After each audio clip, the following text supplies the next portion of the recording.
Moi, j'ai beaucoup, beaucoup aimé ton histoire de départ de Jiu-Jitsu. Comment ça a commencé? Ah, c'est Puis, terrible. s'il te plaît, partage-nous parce que ça vaut de l'or. Oui. Ben, première des choses, moi, j'ai joué au tennis. Donc, j'ai jamais fait... le tennis et le ski, les deux seuls sports que j'ai pratiqués, encadrés, puis surtout le tennis. Et avec un coach, puis avec un suivi, puis un peu de compétition. Pas beaucoup, mais un peu de compétition. Puis... c'est un sport que j'aime puis que je connais bien. Alors, je me rappelle, j'ai cherché un art martial pour ma fille. J'ai dit, il faut qu'on lui inculque la discipline. Et si on n'est pas capable, ben comme la grande majorité des parents qui amènent leurs enfants au Dieu, ben on va déléguer ça à un sensei, à un coach. Heureusement pour moi, heureusement pour nous, on est bien tombé. Mais je me rappelle, j'ai cherché un dojo. Et j'avais entendu parler de Jiu-Jitsu. Mais ma seule idée, c'était que le Jiu-Jitsu que moi je connaissais, c'est quand j'étais petit, ma mère il me disait, tiens, c'est comme les Japonais qui plantent les doigts dans l'œil de quelqu'un d'autre, de son adversaire. C'est ça le Jiu-Jitsu. Et j'étais convaincu qu'on va m'apprendre des techniques pour éviscérer les gens, puis sortir les yeux avec les doigts, comme ça, tu sais, un doigt de chaque côté du nez. Show me the secret technique. Secret technique. Ouais. Puis,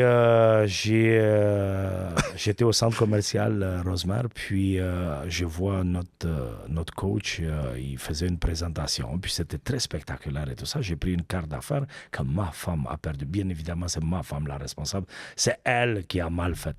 Puis... ben, finalement, j'ai réussi à retrouver le dojo, j'ai retrouvé le coach, puis j'ai inscrit ma fille. Et j'ai commencé à être papa de Jiu-Jitsu. C'est lui qui accompagne son enfant, puis qui pense savoir comment ça se passe, comment ça se passe et comment ça marche. Et j'ai commencé à donner des leçons à ma fille. J'ai dit, hey, comment ça t'es pas capable de te lever debout. Puis pour ceux qui ne connaissent pas le sport, on sait très bien qu'un des objectifs, c'est d'amener l'individu au sol puis le tenir là-bas. Et j'ai dit, t'es nul, toi. Et là, notre coach, m'entend puis il dit, hey, monsieur, puis il a très bien fait. Il a changé ma vie à ce moment-là. Il dit, ben, tant qu'à lui donner des conseils, pourquoi pas vous, monsieur? Pourquoi pas vous? Il m'a regardé, on sait, un peu avec un regard, les yeux pliés comme le ballerin russe, Rudolf Valentino, hein, les yeux pliés comme ça. Il dit, ben, faites, essayez-les. Mais ta fille aussi t'a dit quelque chose à un moment donné. C'est ça, je m'en dis. Écoute, rappelle-moi parce que... Tu m'avais dit qu'à un moment donné, tu coachais ta fille. Puis là, ta fille a serviré, toi, viens le faire. Ah oui, ça, oui. c'était gold. C'est là où je lui avais dit, Okay. ben écoute, lève-toi debout. Ouais. Puis elle lève la tête avec les yeux dans toutes avec les cheveux dans toutes les directions. Elle dit, ben papa, fais-le toi-même. Je l'aime celle-là. J'achète mon gi, un peu machinal, sans savoir. Sincèrement, même si le coach me demandait $1000 pour le gi, j'allais le payer. Parce que je me suis dit, il faut que je donne l'exemple. Et pendant que je l'achetais, je me dis, qu'est-ce que tu es con, idiot. Qu'est-ce que tu fais? J'aime même pas ça. Et l'idée de voir quelqu'un transpirer sur mon visage n'était pas bonne. En plus, ça j'ai oublié de te dire. Je veux te dire ça. Avant même que j'amène ma fille, je me suis dit, moi, je vais voir le dojo. Je vais regarder et je vais me faire une idée. Et je me rappelle, je rentre et Luciano est venu me voir, puis on jase, mais je ne peux pas me concentrer sur ce qu'il me disait parce que je regarde par-dessus de son épaule. Et c'était un cours où les gens, ils luttaient, mais sans kimono, on appelle ça no-gi.